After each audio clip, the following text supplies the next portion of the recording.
Власта на ДПМН води политика на инает. Ниту еден амандман не е прифатен од страна на опозицијата, што до сега не е случајно во историјата на Македонското собрание. ДПМН одбива амандмани за поголеми плати, но ги изголемува парите за мебел и луксузни возила на функционери, изнесува денеска од Социјалдемократскиот сојуз. Одбиени се амандманите за поголема плата за работниците.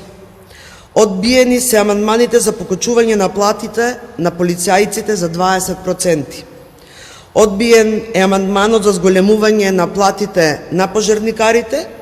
Одбиен е амандманот за поголеми плати во образованието. Одбиени се сите амандмани во делот на социјалната заштита. За нови возила ќе се потрошат 7,5 милиони евра. За нов мебел 1,5 милиони евра. За договорни услуги 80 милиони евра.